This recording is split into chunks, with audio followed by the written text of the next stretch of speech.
is a charge by the government on either imports or exports, and it can be done for a few different reasons. One is to try and just collect revenue, and that's known as kind of a baseline tariff. Those rates are typically pretty low, usually under 10%. I think the average is around 2%. And then tariffs can also be done for various policy reasons. A lot of times it's to protect different industries that are competing with unfair trade, but it can also be done for other reasons, as we're seeing right now. Are you guys able to see my screen? I started sharing it earlier, but if it has stopped, please let me know and I'll share again. I cannot see it.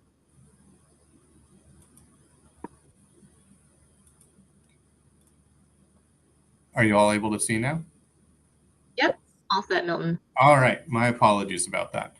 Okay, so again, like I was saying, a tariff is a charge on either an import or an export, and it can be done for a few different reasons, whether it be to collect revenue or to achieve a specific policy goal. And what we're seeing right now is the emergence of a whole slew of tariffs for different reasons, focused for different policy reasons.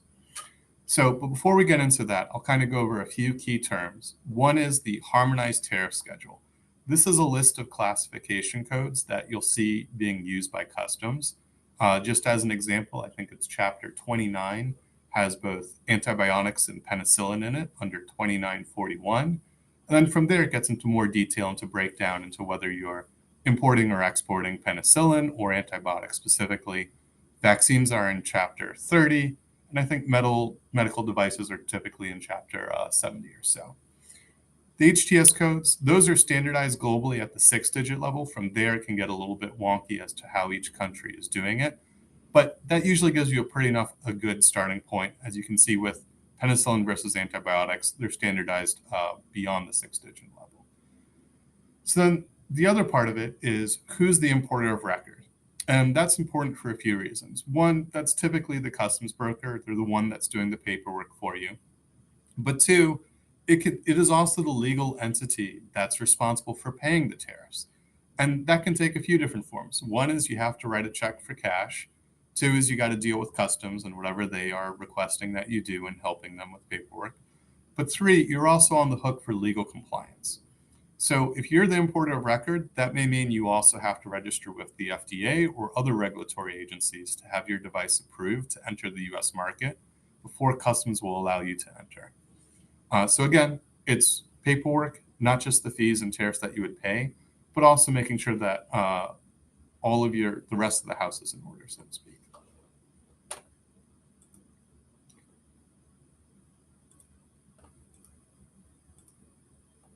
All right, so like I said, there are baseline tariff rates. These tend to be pretty low. And then we've seen the emergence of different tools being used to impose tariffs for different policy reasons. There's kind of 4 main tools that are being used right now. I'll talk about anti-dumping and countervailing duty. That one is more of a scalpel that's being used by specific companies that say, I have a problem in my industry. We're seeing that used right now for pharma in what's called hard enclosed capsules or empty pill containers, and addressing imports coming in that are unfair and pushing back with that with the tariff. The main one you're seeing in the news right now is a new one, which is at the end here, the International Emergency Economic Powers Act, IEEPA for short. President Trump is using that in a novel way to impose tariffs for the first time. Normally that is used for national security reasons like imposing sanctions. By using IEEPA, he's able to jump ahead and short circuit a lot of what is required to impose other tariffs.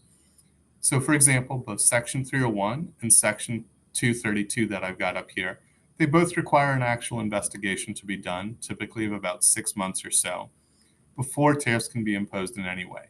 There's a legal process that requires the government to put up notice for public comments, receive comments, analyze them, come up with a game plan as opposed to just saying we're going to start putting tariffs in place tomorrow.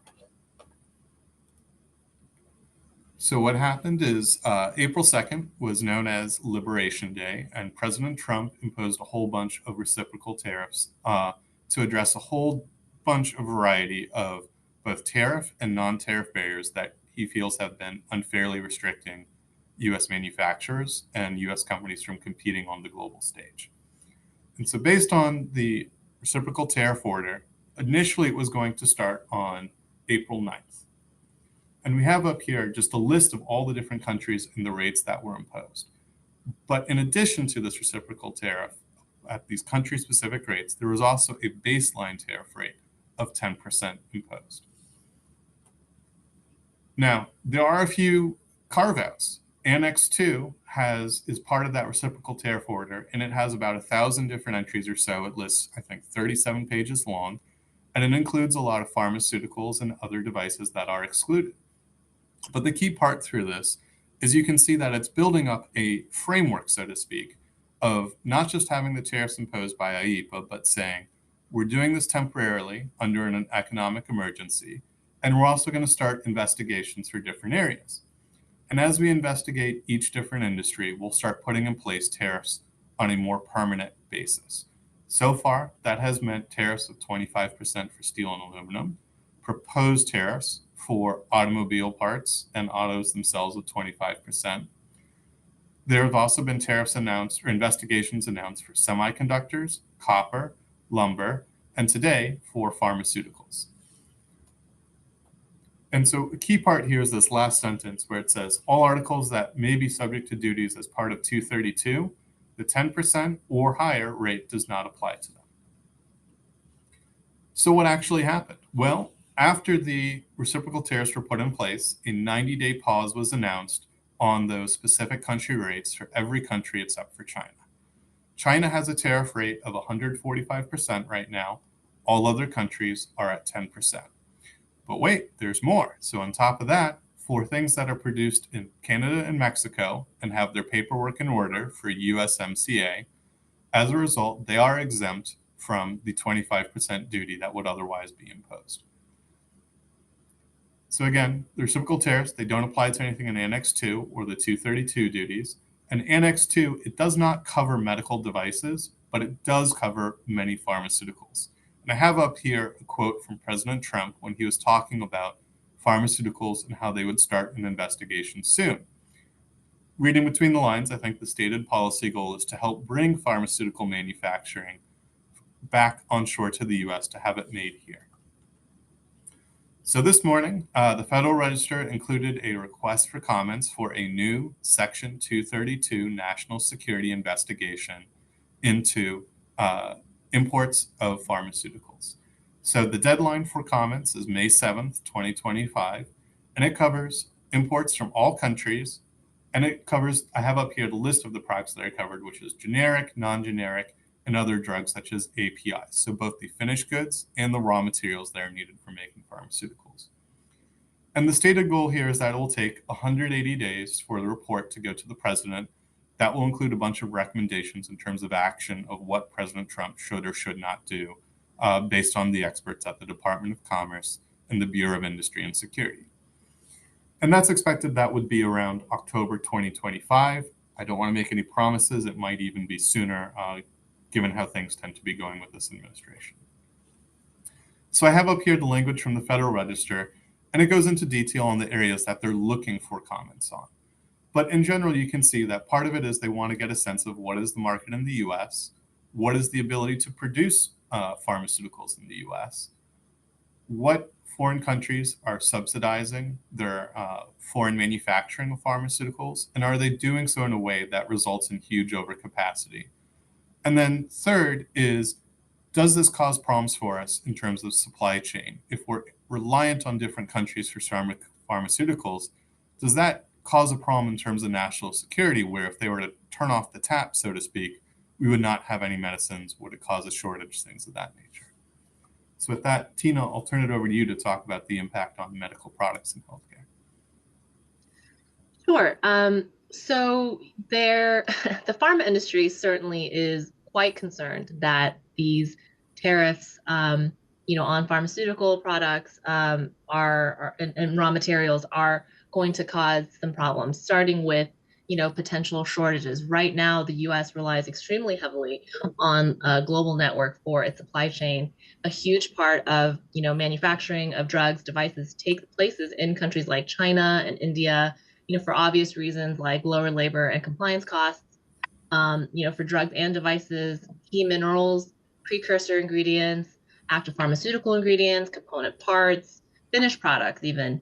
They are all manufactured outside of the US, mostly in China and India, but also to some small extent, Mexico. According to FDA, I think in 2022, over 70% of active pharmaceutical ingredients used in the US were manufactured abroad.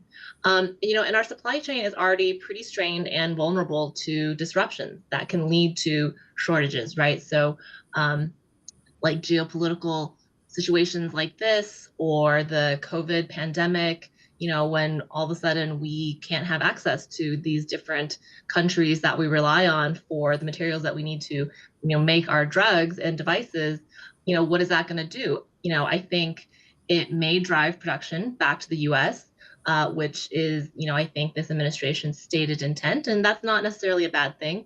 But, the question is, can the current domestic infrastructure handle this influx of demand, which is something, as Milton said, the current request for comments is trying to figure out.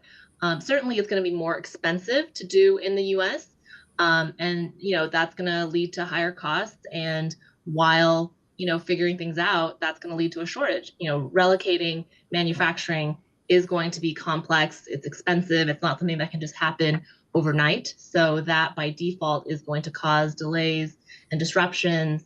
It could lead to product discontinuations, right?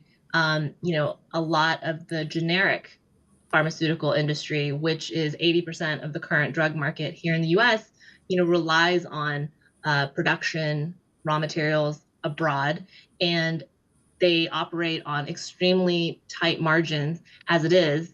And they might decide that, it's not economically feasible for us to continue making some of these products. So you might see needed generic products disappear from the market altogether, and you have more expensive, less readily available brand products in the market, right? And disrupting the flow of these essential medical devices, supplies, drugs, that's going to impact surgeries. That's going to impact diagnoses. It's going to impact patient monitoring and care. There's going to be longer wait times for procedures and treatments, right? And then you're also going to see cost cutting that erodes quality of drugs and devices. As I kind of mentioned already, that's going to lead to increased costs. Tariffs are going to result in an increased cost of raw materials. It's going to lead to higher manufacturing and production costs. The tariffs on steel and aluminum have already raised concerns about how available and costly critical materials used in medical device manufacturing is going to be. These higher operational costs for companies, big companies might be able to absorb that, but smaller companies can't. And as I said, generic manufacturers, distributors, they operate on really thin profit margins. They're extremely vulnerable to cost pressures. And, these companies could abandon the US market, and that's going to create a vacuum for much needed healthcare products. These costs are going to be passed down to payers and patients, and that's going to lead to higher drug prices. On the hospital side, this is certainly going to strain already pretty strained hospital budgets, which will limit the ability of hospitals to purchase essential items for patient care. And the higher drug prices, potential shortages of products, that's going to disproportionately affect vulnerable populations, such as those with chronic illnesses or low incomes. A lot of those populations right now rely on generic versions of products. And as I said, that's going to be heavily impacted. Next slide, please. So there's going to be an impact on innovation. There's going to be an impact on research and development. The increased expenses for raw materials and the trouble that companies are going to face in sourcing essential ingredients could definitely slow down R&D. We have a heavy reliance on the EU and India for clinical trial materials, placebos, comparator products. There's going to be, as a result of this, delays in trial site activations and patient dosing due to the lack of availability of materials, and the tariffs on primary packaging, lab equipment, et cetera, will certainly increase the total trial costs. And companies are going to have to figure out if it's worth pursuing certain therapies versus others. And there might be vulnerable populations that are waiting on developments in that area. So organizations, companies, they're going to find it challenging to maintain or even accelerate their R&D pipelines, and they're going to have to shift around, reallocate resources to address these tariff-related issues, and that's going to ultimately delay the introduction of new therapies to the market. And it already takes so long to get new drugs to the market. I think right now it takes between 10 and 15 years for a new drug to go from conception to FDA approval as it is. So we're also going to see delays in regulatory approvals. Obviously, right now, all the administrations, starting with Biden and now with Trump, there's this idea that we want to do onshoring, nearshoring, friendshoring, bring everything, either home or close to home. Manufacturing and production that might shift back to the U.S. or to lower tariff countries as these tariffs get implemented. But the problem is that changes to the supply chain, if you shift manufacturing, if you shift your API sourcing, that all requires FDA review and inspection. You can't just decide in a vacuum that this is going to happen and then implement it overnight. You have to submit applications to FDA for their review. They have to come out and inspect the new facilities to make sure that everything is in compliance with their regulations. And that can take some time. And in the short term, that means it's going to be really hard to adjust production in the US. And frankly, with all the layoffs that have happened at FDA recently, it's going to be questionable whether there is enough FDA workforce to do these inspections and do these reviews. So, it's not so easy. It's not going to be an overnight process. It's going to take a long time, and that's going to lead to delays in an already pretty slow regulatory approval process. And of course, delays in clinical trials, like I mentioned before, that's also going to lead to delay in approval just because it takes so long for companies to do the research, come up with the theories, and test those theories to come up with a product that FDA can review and approve. So, Milton, back to you. All right. Thanks, Tina. So just to kind of give an overview, yes, so the tariffs are going to have both a direct and indirect effect. They're going to increase the price of raw materials. They're going to increase the price of any goods that are imported into the U.S. It also introduces a whole bunch of supply chain fragility, as Tina just talked about. But on top of that, when you put tariffs in place on other nations, they may not like that. And so they may respond in various ways, whether it be tariffing American goods or more pertinent to today, they can also put in place export control restrictions. And so we've seen that start to happen already with China saying that magnets and other rare earth mineral products and goods will no longer be allowed to be shipped to the US. Now, that doesn't affect healthcare directly. Those are goods that are used more by the military industrial complex. But you could easily see where restrictions could be applied to, say, antibiotics or other pharmaceuticals in response to this new pharmaceutical investigation. And suddenly there will be a shortage in the US for drugs directly. So beyond that, it's also indirect. As Tina talked about, the steel and aluminum tariffs of 25%, that's going to affect medical device manufacturers.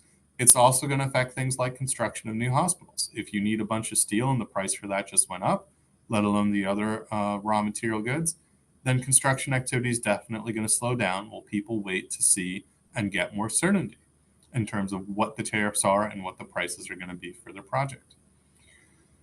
So in terms of where this all will go, we are seeing the intertwining, I would say, of international trade and national security, where what is more commercial transactions are now having a national security lens applied to them. In the first Trump administration for the steel and aluminum tariffs, they did wind up creating an exemption process where companies could apply to be exempt from the 25% tariff and allow them to import their goods for no tariff because either it couldn't be made in the US or for other reasons. So we might see a restart of that exemption process. However, right now we're at the phase where the Bureau of Industry and Security is just starting a whole bunch of investigations. And again, right now they're doing pharmaceuticals, they're doing copper, they're doing semiconductors, they're doing lumber, and they haven't stopped yet. It is clear they will be doing other industries as well. It's not quite clear when an exemption process would appear, but so far, what they've talked about is instead having an additions process. So for steel and aluminum, for the first time, they expanded that tariff to cover beer cans.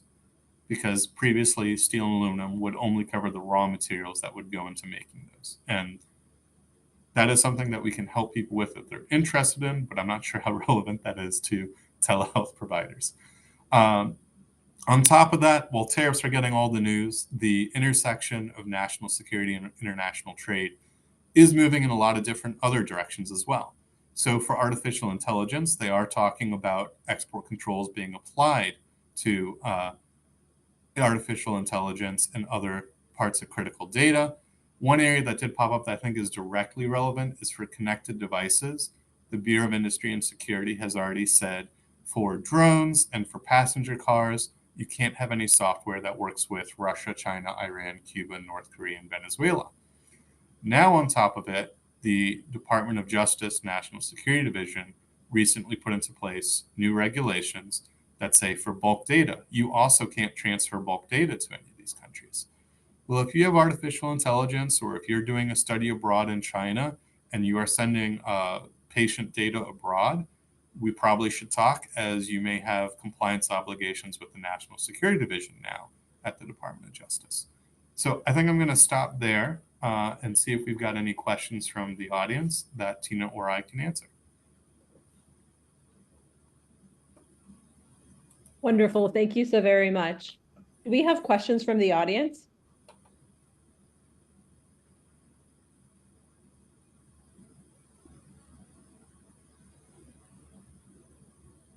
One question that I've been receiving quite regularly this past week and the week before is, how do we safeguard against our businesses essentially collapsing? So we have some remote patient monitoring companies and companies that are in the digital therapeutic space that are saying most of our products are coming from China.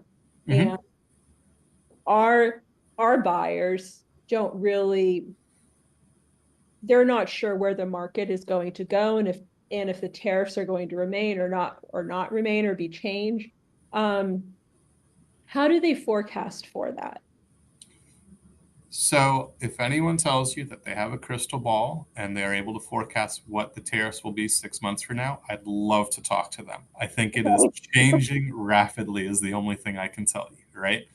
That being said, while there's not an exemption process yet, it is something where you should talk to your members of Congress and get their attention now.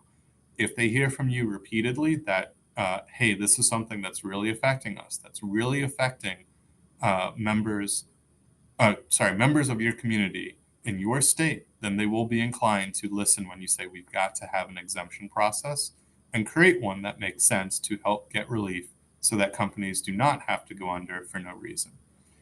At the same time, as Tina was talking about, it takes a while to change the supply chain to a different country with the FDA. And Tina, you want to cover that?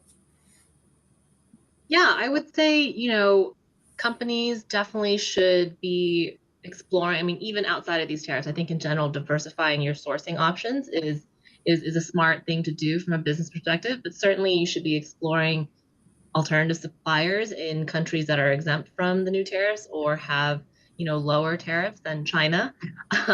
You should think about stockpiling materials, whether it's raw materials or maybe increasing the inventory that you purchase for the time being, just so that you have some stuff on layaway. You can negotiate escalation clauses in your contracts with your suppliers and customers, right, which will allow you to change the price of things after the fact to sort of account for changes in the cost of raw materials. As far as like going back to exploring domestic production, yes, it's going to take a long time for most companies to shift everything to the US, but there are companies out there already on the drug and device side that have already substantially invested in domestic production. Eli Lilly, Johnson & Johnson being some of them. And I'm sure as these tariffs come down the pipe, more of these companies will be touting what they can offer. So, partnering with these companies could be a smart way to go. And also you got to communicate with your stakeholders that this is going to happen. We're going to see some ripple effects, and here's what to expect.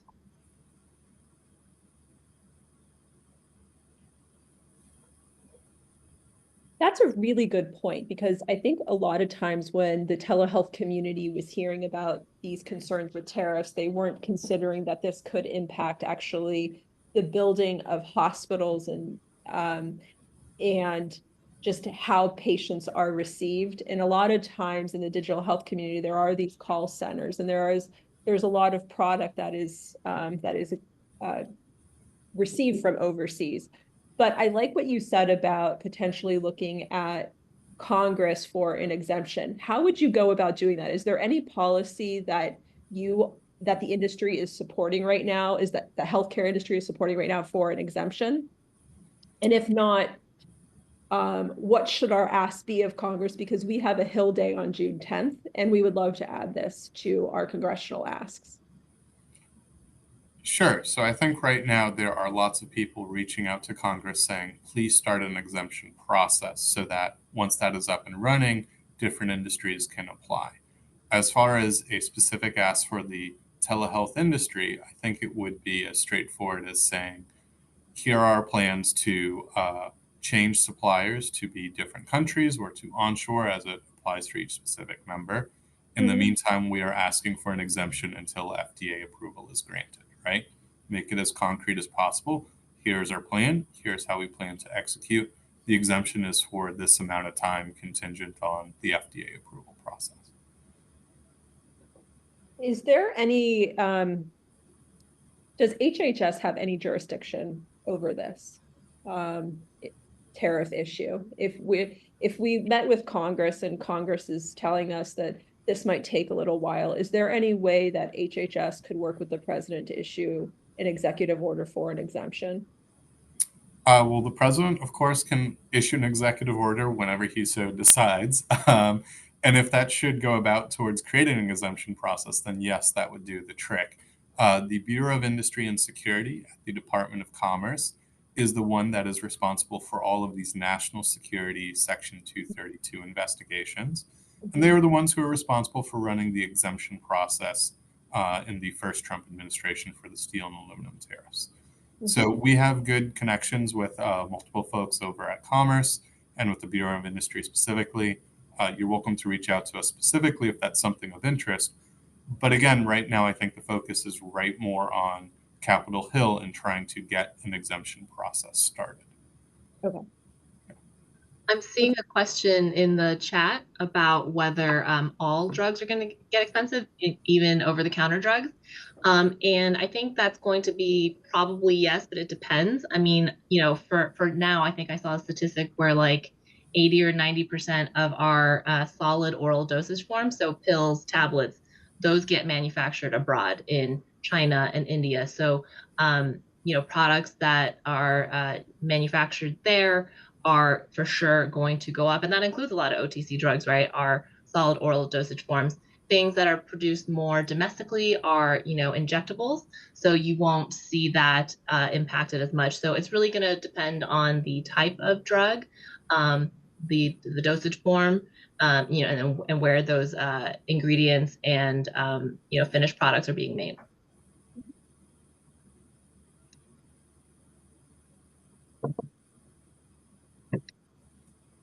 Do we have any other questions? We have some hospitals and health systems on.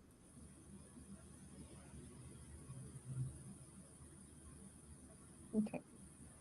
Has this impacted anyone so far? And it's okay if you don't want to say that publicly on a webinar. Yeah, I'd like to share some ways that this has impacted our business. So I work with Smart Meter. We are a wholesaler of cellular connected RPM devices. And we've seen an immediate impact on our business. And the most tangible example of that is we've actually had a customer who was ready to place a mid six-figure order with us completely back out because they want to wait and see kind of what happens. And an order of that size has a material impact on our business. But I think that situation speaks more to the underlying cause and the impact, which is just there's so much uncertainty out there. Our customers don't know what to expect. They don't know if they're going to have funding. And while we are hopeful that the administration will implement an exemption on medical devices, although a little less hopeful after hearing Milton and Tina speak today. But in any event, we are hearing that even that exemption on the tariffs is doing little to quell the anxiety and uncertainty of our customers. So while people on this call have likely been involved in remote monitoring for quite a while, the reality is with our customers, this technology and this healthcare delivery model is still in its infancy, and there's still so much work to do to educate stakeholders throughout the healthcare ecosystem on the value of remote care and digital health technologies. So while with things like cuts to Medicaid on the table, providers still view RPM and RTM as nice to haves, but they're concerned with the rising cost of the necessities, the things that they absolutely are required to purchase and to stock, which doesn't leave much room for, again, the nice to haves in their mind. So with overall costs going up and with the volatility and the frequency of the changes coming down at the federal level, it's making it like near impossible for them to plan. And as a wholesaler of RPM devices, we anticipate about a 10 to 15% decline in our business over last year, which we're already starting to see. Our January and February started really strong, at or above plan. And in March, we saw that immediate 10% drop off already. So yes, we have already experienced some very real and significant impacts to our business as a result of the tariffs and just, the macro environment as a whole, with funding cuts compounding on top of each other. And, while we can talk a lot about our business, the reality is that with any impacts to our business, there is a direct impact on patient care and the patient experience, which is, the most disheartening piece of all of this for us. So. Mhm. Thank you so much for sharing your story. We have another follow-up question from Shipla D. Have we categorized our products by form, solid oral versus injectable, and map their risk exposure to tariffs? I'm assuming that's a question for our panelists. So that would be part of the Section 232, the new pharmaceutical investigation that was announced today. I don't know if that's exactly what they would be doing, but they have 180 days to do that kind of analysis and create a report that goes to the president. Previously, when they did it for steel and aluminum, the report did lay out specifically what the amounts were produced in each country. Mm-hmm. So I don't know that it would say what our exposure is by the country of reciprocal tariff. I'm not sure that that would make it into the report, but it would show up in some way, shape, or form of them saying, here are recommendations to the president that you apply tariffs to this country and that country of rates X and Y for these goods. Shilpa, what industry do you represent? Are you part of a hospital?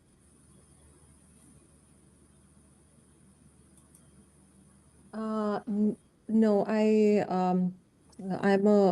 work for a nonprofit organization, Neve Colte and Brave Ronald Foundation, which is basically we fund research for childhood cancer. An area that's received a lot of unexpected cuts. Yes. So just wanted to see, what level of impact this has on our area of work. Like Milton and Tina suggested that this area is going to be changing. We are going to have this panel at the June summit, which will take place on Capitol Hill on June 11th. And we encourage all of you that are on the call in the DC area to join us, because I'm sure there'll be more information within the next 2 months to share. Okay, great. Good to know. Thank you. Of course. All right. If we don't have any other questions, then we will conclude this session and thank our panelists, Milton and Tina from Buchanan. We're grateful to have your insights in an area that is very much outside of the scope of what we normally discuss in the area of digital health law. And if anyone has questions for Milton and Tina, what is the best way for them to contact you? You can reach out to us at our email addresses, and I'll put them in the chat if you give me 1 second. Wonderful.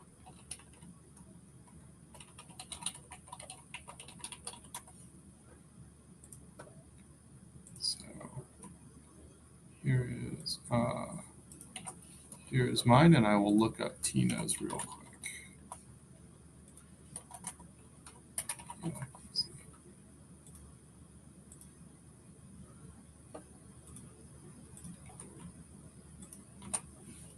All right. Yep, so please reach out to us at any time, whether you have questions about tariffs or life sciences today or sometime in the future. We're always happy to chat and help in any way that we can. And, Yes, absolutely. And we'll see Yeah. you in June. Thank you, Tina, for joining us. Thank you, Milton. Have a great one. Take care. Yeah. And thank you for organizing this, Christa. Thank you. Bye.